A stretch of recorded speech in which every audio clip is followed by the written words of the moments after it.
kami melaporkan auditor BPKP. Ya, bagi saya ini penting sekali karena siap semua siang teman-teman media. Saya hari ini di sini di kantor Ombudsman bersama penasihat hukum saya Pak Ari, Pak Gito dan Mas Said untuk menghadap pada pejabat Ombudsman yang terkait berwenang soal laporan kami melaporkan auditor BPKP.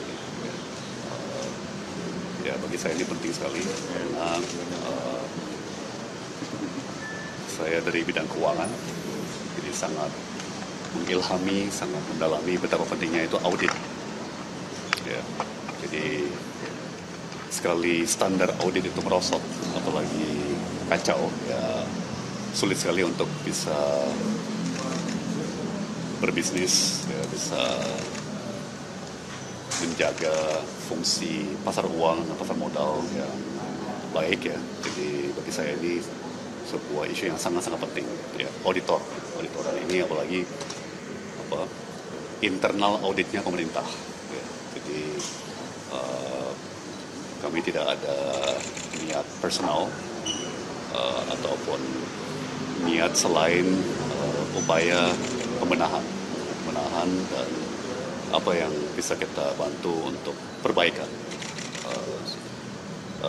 Rasanya dari persidangan sangat jelas bahwa ini sangat butuh evaluasi. Jadi jangan sampai kita lakukan yang namanya pembiaran. Ya, tidak bisa kita biarkan. Ya, ini layak kita angkat dan layak kita sisihkan waktu dan tenaga ya untuk bekerja sama dengan pengawas atau lembaga yang berwenang dan memang sesuai ya, untuk melakukan evaluasi terhadap dalam lebih ya, Ombudsman terhadap BPKP. Betul, jadi dan penasihat hukum saya sudah mendaftarkan laporan kami dan hari ini kami menindaklanjuti. Sama seperti halnya kemarin di Komisi Yudisial, saya mengajukan permohonan ke penasihat hukum saya agar saya sendiri bisa hadir langsung ya. Saya pribadi bisa hadir untuk menunjukkan keseriusan dan komitmen pribadi saya terhadap persoalan ini. Pak, dengan kewenangan yang dimiliki Ombudsman ini reaksi sejak awal proses pembahasan? Ini kan fokus khusus proses audit BPKP terhadap hitungan kerugian negara yang dituduhkan dalam perkara saya. Ya. Jadi harus diakui kan kemarin dalam persidangan sudah ada kemajuan. Ya.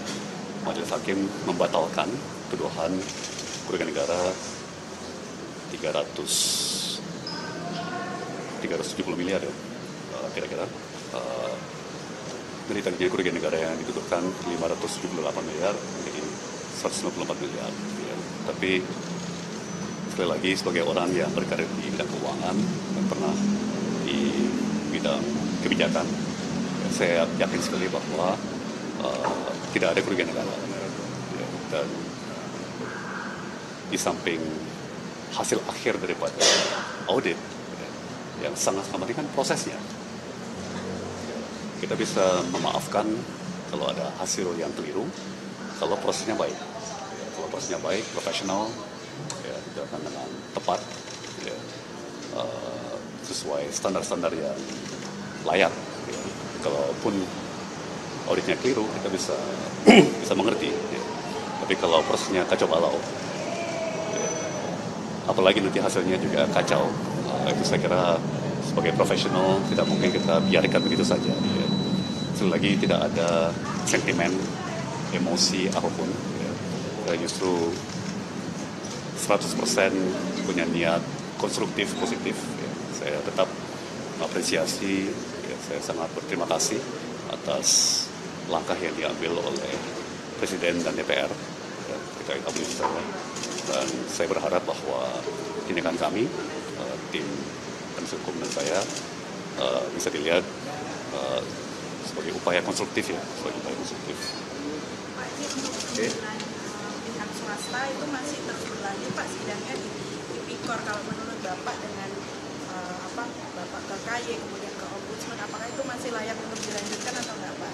Wah, itu rasanya belum waktunya untuk saya mengomentari ya. Eloknya, etikanya mungkin saya mau beri ruang dulu pada pemerintah, pada pejabat yang terkait ya untuk mengomentari hal itu pada saat ini ya. Ya, itu. Baik, terima kasih semuanya.